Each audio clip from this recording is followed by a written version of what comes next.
Dakota today. He's really close to making a big jump. He threw a lot of fastballs to his glove side, which is really a big key to him. I thought we really defended the field well with double plays, and we had some running plays in the outfield that we made.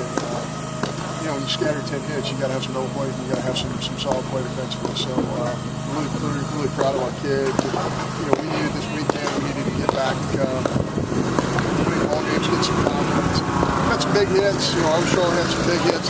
Heck has been swinging the bat very, very well early in the year. Just hadn't gotten any hits. He's really starting to get the flow and get some hits there. And so I thought that was a nice team win. Benny came in and got some work.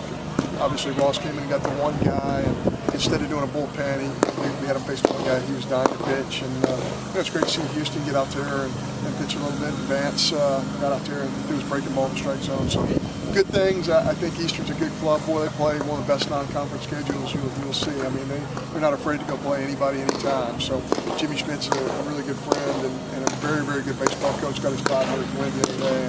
And they're just a first-class organization, and they're going to win a whole lot of games when the weather breaks for them up in their neck of the woods. What does Armstrong do for you, just from a dynamic, either on defense or on the bases, John, just overall, that maybe you don't get from a lot of other veteran younger kids? Well, what you get from Armstrong is a great at-bat every single time. It seems like he's getting 5, 6, 7 pitch at-bat every time. The other thing is, your infielders are playing almost halfway. In other words, they can't position themselves in a normal way because by the time the ball gets to him, he can be safe at first. So he really changes the dynamics of how you approach him defensively and on the mound. It's really easy for the other coaching staff to say, don't walk this guy. Well, that's like the worst thing ever is. It's like telling a golfer, you probably need to hit this 10-foot putt. That's the wrong thing to say. But he gets on base a ton, and he just creates havoc on the bases. And I think he's a dynamic player. I think he's got a professional future. And how many, not just him, but those stolen bases in general, how do they change your offense? Well, certainly it puts a lot more pressure on the pitcher. And, this is one of those things that sabermetrics doesn't measure. How many times does a pitcher make a bad pitch to a hitter who absolutely gets barrel and crushes a ball because he's so concerned about the running game? That's where it becomes a team game. That person's speed helps that guy at the plate get a better pitch to hit. So you can tell I'm not a huge sabermetrics guy, although it has its place. It's kind of like a bunt. The sabermetrics guys say don't bunt, don't bunt, don't bunt. Well, how many hits is our speed guy's going to get because the corner guys are in and balls get by? That actually happened today in Armstrong. So, I think it puts tremendous pressure on the defenders, and we like having runners, especially in a ballpark that's going to play big.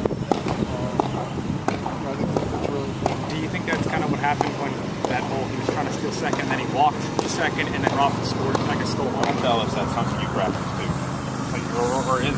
What's that? When Robinson, stole home, and it really wasn't a steal home because they were so concerned with Armstrong getting to second.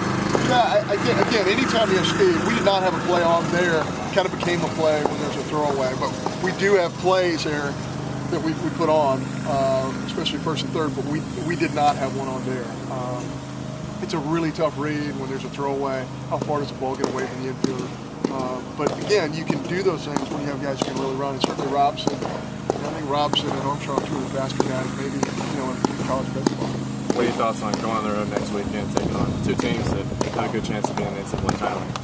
I think that doesn't even exist because we play on Wednesday. We'll start thinking about that after Wednesday. You ran right into Coach Cliche 101 right there. We're going to be really concerned about a great South Alabama club that had one of the great years in the history of their program last year. They just went and played Arkansas really tough. In fact, I think they beat Arkansas twice, if I'm not mistaken. That's one of the most difficult places to play in the country. They're a hot ball club, and we're going to have to contest with them. So we'll see. We're going to prepare for them before we think about it. Using Bracewell today, does that kind of tip a hand of what you're going to do to the Wednesday? Yeah, I think we push Benny back to the weekend, playing four in Arizona. For now, probably we'll be leaning toward pitching Preston Brown on Wednesday. He had a great start in the midweek and can get us a ton of ground balls. And hopefully, we can work Benny in for some weekend pitching in Arizona. You told us a week ago after the series that you would learn more things about some pieces and places. Can you say the same for this weekend? Yeah, I think we've learned a lot. I think our kids are playing a little bit more relaxed. I think we're having better AVs. I think we're a little bit more rhythm defensively, and hopefully we'll fall a little bit forward after a weekend like this. He wasn't in the lineup. Is there a concern with CT just with that shoulder deal, or was that not part of the plan? Yeah, it's not a shoulder deal. It's in his leg. It's a little strained muscle, so it's not that big a deal. It's just one of those things. If he keeps playing on it, it just gets a little worse, little worse, little worse. So we feel like if we rest him for like the next 2 or 3 days and don't have any activity, we feel like we got a better chance of letting that thing heal.